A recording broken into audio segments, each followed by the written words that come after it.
हिंसा हुई वो एक्सीडेंटल था, ये कौन सा होम 36 मिनिस्टर घंटे तक कहता? जो और हिंसा आखिरी हुई बात, अंजना जी, उसकी संभालने की जिम्मेदारी ना तो कांग्रेस की थी ना समाजवादी पार्टी की। उसको संभालने की जिम्मेदारी तो आपकी पार्टी की सरकार की ही थी ना। बिल्कुल बात सही है। फिर क्यों नहीं नियंत्रित कर पाई पुलिस? बिल्कुल सही है, आपकी बात बिल्कुल सही है। सुनिए, तो मैं आपको वही तो बता रहा हूं, दो देश में मॉडल है अंजना जी, और एक बार आज तक जो है दोनों मॉडल्स की तुलना भी करें। एक मॉडल यह है कि मांड्या डिस्ट्रिक्ट में कर्नाटका के 52 लोग गणेश पूजन यात्रा के समय पर उन पर हमला होता है, होम मिनिस्टर आकर कहता है कि यह एक्सीडेंटल था। एमआईएम के केस वापस होते हैं, दंगाइयों के केस वापस होते हैं। यहां पर दुर्भाग्यपूर्णवश यहां पर एक हत्या होती है। उनकी पत्नी, जिसके बारे में अनुराग जी जिक्र कर रहे थे, उन्होंने कहा कि उनके साथ कठोर से कठोर व्यवहार होना चाहिए। उनको पकड़ा जाता है और पकड़ते समय जब उनसे बरामदगी के लिए ले जाते हैं तो उनके ऊपर फायरिंग होती है, गोलीबारी होती है, किसी के ऊपर कोई ढिलाई नहीं होती है। तो यहां पर ये जो है, ये तो पुलिस व्यवस्था पर सवाल। जो होम मिनिस्टर क्लीन चिट दे दे दंगाइयों को, वो तो बहुत अच्छा है। और मैं फिर से सवाल दोहराता, और क्योंकि एक लास्ट बात, सुप्रिया जी ने मुझ पर आरोप लगाया, उन्होंने कहा मैंने उनके बारे में झूठ बोला है। 10 सेकंड अंजना जी, 10 सेकंड अंजना जी, 10 सेकंड, उसके बाद मैं नहीं बोलूंगा। 10 सेकंड, हाँ सुनिए, ये सुप्रिया का बयान। छत्तीसगढ़ में जब इनकी सरकार थी, एनकाउंटर हुआ, सुप्रिया का बयान, जैसे अनुराग ने अन्याय होता है ना इन लोगों के साथ कहा था, ये सुनिए।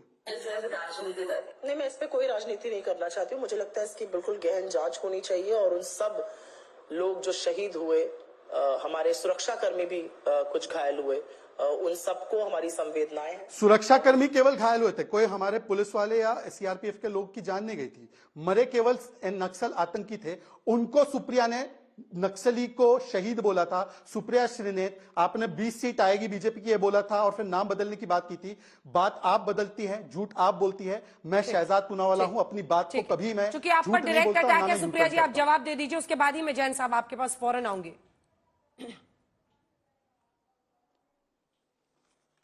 नहीं, मैं बहुत खबर आ रही है, थोड़ा सा रुक जाइए एक सेकंड। ये खबर है, बहराइच मुठभेड़ पर ओवैसी का योगी पर निशाना। एआईएमआईएम अध्यक्ष ने सीएम की ठोक देंगे नीति के बारे में सब जानते हैं। सीधा हमला उन्होंने किया है योगी आदित्यनाथ पर। पुलिस से एनकाउंटर का सच जानना मुश्किल नहीं। पुलिस से एनकाउंटर का सीएम की ठोक देंगे नीति के बारे में ही सब जानते हैं, ये उसी का उदाहरण है। योगी आदित्यनाथ पर यह असदुद्दीन ओवैसी का हमला है। बोलिए सुप्रिया जी।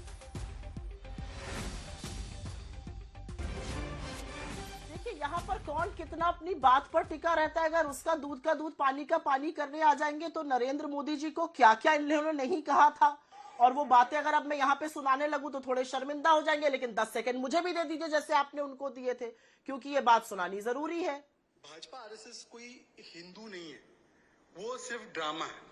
ये सच्चे पक्के हिंदू भी नहीं है। मोदी जी ने कभी 4 धामों का तीर्थ यात्रा भी नहीं की आज तक।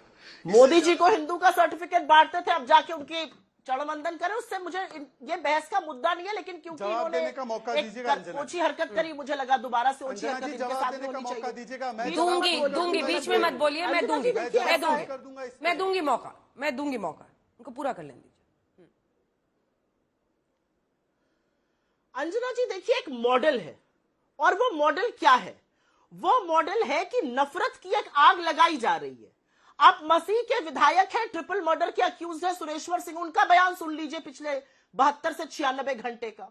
दूध का दूध पानी का पानी हो जाएगा। कौन हिंसा भड़काना चाहता है? एक और भी बात है अंजना जी, और थोड़ी मैं बहुत ये तल्ख चीज बोलने जा रही हूं, बुरा मत मानिएगा इसका। हर व्यक्ति को संवेदनशील वक्त पर जिम्मेदारी दिखानी चाहिए, और जिम्मेदारी दिखानी जरूरी है। मैंने अपने ओपनिंग वक्तव्य में कहा, राम गोपाल मिश्रा की हत्या करने का अधिकार किसी को नहीं था, चाहे उसके पहले कुछ भी हुआ हो। हत्या सर्वथा गलत है, हिंसा बिल्कुल नहीं हो सकती है। लेकिन मैं उसी तर्क में पूछना चाहती हूं, ये कौन लोग थे जिन्होंने कल और परसों लगातार फैलाया कि उनकी हत्या की विभत्स चीजें दिखा दी आपके चैनल पर?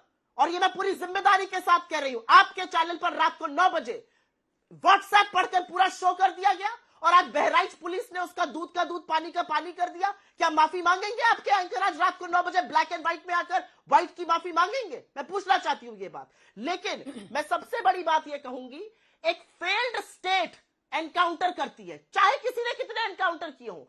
एनकाउंटर का मतलब है पुलिस कुछ नहीं कर पा रही है, एनकाउंटर कर दो। असलियत यह है, महाराष्ट्र को आप ले आए। मैं आपसे एक सवाल पूछती हूं, महाराष्ट्र में 32 mm की पिस्टल जो है वो किसी भी लाइसेंसधारी को मिल जाती है। 9 mm की पिस्टल सिर्फ पुलिस को और सेना के लोगों को मिलती है। बाबा सिद्दीकी की हत्या 9 mm की पिस्टल से हुई। कौन जवाब देगा महाराष्ट्र में कि उसके पास ये पिस्टल ऐसे लड़कों के पास कैसे पहुंची? गांव देहात के गरीब लड़के आकर हत्या करके निकल गए 9 mm की पिस्टल से। कोई जवाब नहीं है। असलियत यह है अंजना जी की पूरा एक मॉडल है, और मेरा अपना मानना है डीजे बजे उससे कोई इतना उत्तेजित हो जाए गलत है, छोड़िए उसको। लेकिन उन डीजों पर क्या बज रहा है, ये हमारे सभ्य समाज पर धब्बा है। मुझे आज भी वो दिन याद है, और मुझे अच्छा लगा कि उत्तर प्रदेश में केस हुआ था हजरतगंज चौराहे पर, इतने भद्दे गाने बज रहे थे जिस दिन राम मंदिर का अनावरण हुआ था। वो गलत था, वैसे ही ये भी गलत है। लेकिन मैं एक बात कहकर अपनी बात खत्म करना चाहती हूं। योगी आदित्यनाथ जी बुलडोजर चलाने में यकीन रखते हैं, ठोक दो सबको। बीएचयू आईआईटी के रेपिस्ट को नहीं ठोक पाए, जिनका माला पहनाकर स्वागत हो रहा था। ब्रजभूषण सिंह को नहीं ठोक पाए, कुलदीप सिंह सेंगर को नहीं ठोक पाए, रामदुलार गोंड को नहीं ठोक पाए। असलियत यह है कि आपकी नाक के नीचे आपकी पुलिस सबसे ज्यादा गुंडागर्दी इस समय यूपी में पुलिस कर रही है। जैन साहब, अब एक बार जैन साहब से मुझे प्रतिक्रिया लेने दीजिए। जैन साहब, माफी के साथ मुझे एहसास है इस बात का कि बहुत देर से मैं आपके पास आ रही हूं, लेकिन हम वीडियो भी दिखा रहे हैं, और वो वीडियो के साथ एक बार जैन साहब को आप दिखाइए, उसमें पूरा कॉन्वर्सेशन है। लेकिन आप देख रहे हैं विपक्ष इसको लगातार ये कह रहा है कि ये यूपी सरकार में, योगी सरकार में पुलिस ऐसा काम कर रही है। और हमने इसको, चूंकि इसको धर्म का भी चोला पहनाया जा रहा है, तो हमने वो नंबर्स भी निकाले हैं कि कितने अलग अलग धर्मों के लोगों का एनकाउंटर हुआ है। तो 19 ब्राह्मण भी हैं, 19 ठाकुर भी हैं, 16 जाट और गुर्जर भी हैं, 16 यादव भी हैं, 13 दलित भी हैं, 2 सिख भी हैं, 64 मुस्लिम भी हैं, जो 208 अपराधी अब तक एनकाउंटर में मार्च 2017 से मारे गए हैं। आपका क्या टेक है इस पर? की हैसियत से बोल रहा हूं, मैं किसी पॉलिटिकल पार्टी की तरफ से नहीं बोल रहा हूं।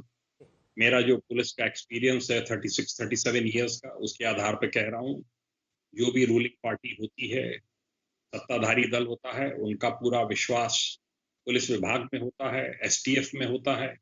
एसटीएफ का गठन कल्याण सिंह जी के समय में हुआ, तब से लेकर उत्कृष्ट कार्य एसटीएफ करती आ रही है।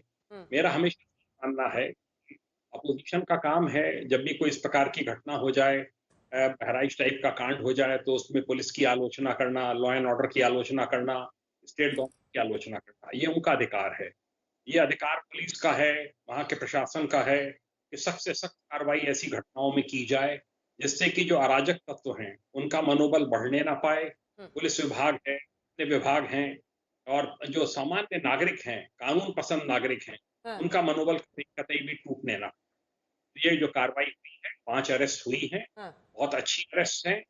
कल ये बात उठ रही थी कि अभी तक नेपाल कैसे भाग गए और क्यों नहीं अब तक गिरफ्तार कर लिए गए। उनकी गिरफ्तारी हुई, ठीक है। एक सवाल और है जैन साहब मेरा आपसे, क्योंकि आपका ऑडियो बहुत आज ब्रेक करके आ रहा है, लेकिन फिर भी एक छोटा सा जवाब दे दीजिएगा।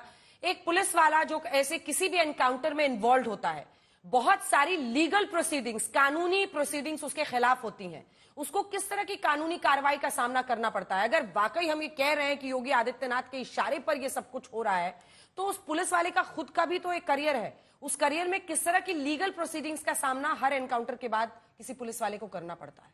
मिस्टर जैन, देखिए, सबसे पहले तो मैजिस्ट्रियल इंक्वायरी होगी, मैजिस्ट्रियल इंक्वायरी को फेस करना होगा। सेकंड, जब एनकाउंटर होता है और उसमें फाइनल रिपोर्ट लगती है, final report chief judicial magistrate या जुडिशियल मजिस्ट्रेट कंसर्निंग के कोर्ट में भेजी जाती है। वहां पर उस पर जिरह होती है, सब पक्षों को सुना जाता है, और फाइनल रिपोर्ट तभी एक्सेप्ट होती है जबकि जज इस बात से मुतमईन रहते हैं कि इसमें कोई हैंकी पैंकी नहीं है।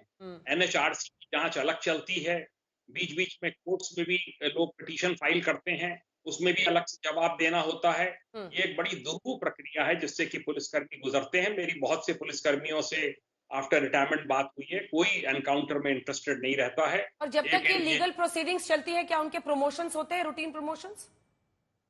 क्या नहीं, प्रमोशंस होते हैं, पर जो आउट ऑफ टर्न प्रमोशन था पहले उत्तर प्रदेश में, वो कई वर्ष 8-10 साल पहले समाप्त कर दिया गया है। आउट ऑफ टर्न प्रमोशन किसी को नहीं मिलता है। गैलेंट्री मेडल तो एमएचई की कमेटी है, मिनिस्ट्री ऑफ होम अफेयर्स की, गैलेंट्री मेडल। चलिए जल्दी से आप एक एक रिएक्शन लेने दीजिए। अनुराग जी, धन्यवाद आपका। अनुराग जी, सिर्फ 30-30 सेकंड में बोलना होगा, बोलिए। हाँ, देखिए किस तरह से भारतीय जनता पार्टी प्रोगंडा फैलाती है। पहले तो नाखून नुचवा रही थी, आज डिबेट में कह रहे, मैंने कहा जिनके ट्रैक्टर जले, ट्रॉली जली, घर जला, मकान जले, जिनकी गाड़ियां जली, उनको न्याय मिलना चाहिए। उनके साथ अन्याय हुआ है तो उसको जोड़ रहे हैं किससे? जिसको गोली लगी। ये बीजेपी है, ये माहौल को खराब करना चाहती है। ये चाहती नहीं कि यहाँ पे किसी तरह से भाईचारा रहे। ये माहौल के अंदर में बजाय ये जिम्मेदारी समझते नहीं, इनके लिए सत्ता चाहिए, किसी कीमत पे चाहिए, नफरत की राजनीति करके सत्ता पाना चाहते हैं। लेकिन रामगोपाल मिश्रा की हत्या को भी ट्रिवियलाइज नहीं होना चाहिए। शहजाद जी, छोटा सा जवाब। देखिए, सुप्रिया ने एक मेरा अलेजेड ऑडियो वीडियो सुनाने का प्रयास किया। मैं तो कह रहा हूं कि कांग्रेस में जब था, मैंने तो बोला था कि कांग्रेस वाले हमें स्क्रिप्ट देते थे कि देना है गाली मोदी को ताकि आपको आगे बढ़ना है। ये आज आप शायद देती होंगी, क्योंकि जब चैनल में थी तब तो अलग लाइन लेती थी आप। छोड़ दीजिए, नक्सली को शहीद आपने बोला, ये आपने स्वीकारा। आपकी नेता तब रोई जब बाटला हाउस का एनकाउंटर हुआ। और मैं सवाल सिर्फ इतना पूछना चाहता हूं